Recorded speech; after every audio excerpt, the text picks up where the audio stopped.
chocolate is now ready to be deposited into the moulds. Exactly the right amount of chocolate is put into the moulds, and the moulds are then shaken. They're shaken for two reasons. One, obviously, is to level out the chocolate, but secondly, they're shaken to ensure that no air bubbles are trapped within the chocolate, so that when you bite into your bar of chocolate, you don't feel cheated. After shaking, the bars are cooled down very slowly over a period of about 30 to 40 minutes. If you cool them down too quickly, the bars would be covered in that white discoloration which we call bloom, chocolate bloom, which is, although harmless, just doesn't look very nice. And after that point, they emerge as perfect chocolate bars with that lovely glossy sheen on the surface. The chocolate bars pass under a metal check, and this can detect anything as small as an iron filing.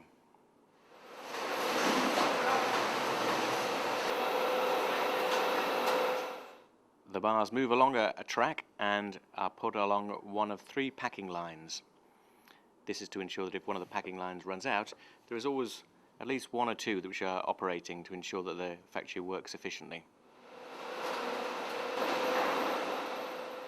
Each bar is then weighed and counted by infrared counters, and if the bar doesn't weigh what it says on the pack, then a jet of air will immediately blow it down into a reject bin, so that you know when you open a bar of chocolate and it says it's got 250 grams of chocolate inside, it's got 250 grams of chocolate inside it.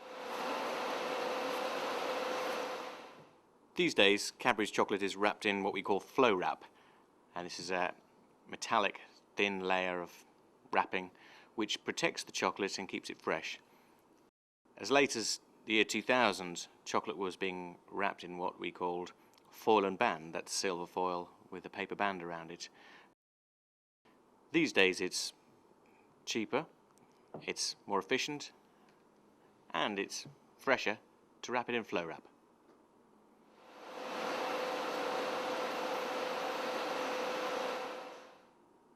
The wrappers are then closed using heat seals.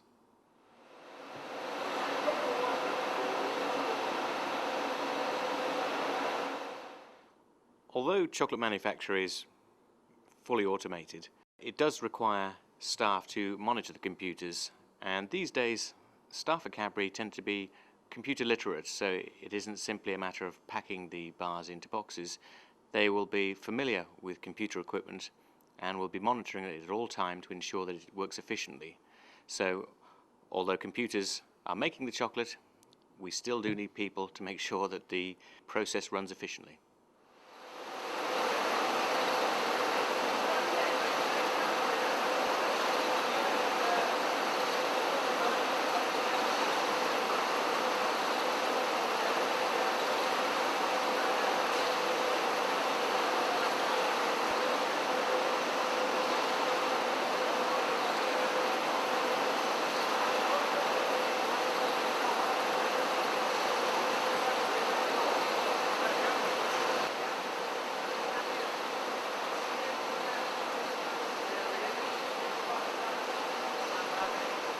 The final stage of the process is that the bars are then put into boxes, or as we call them, outers of chocolate.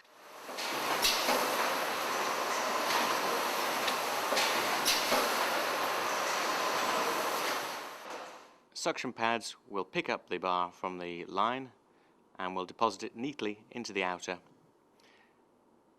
before moving on to the next outer.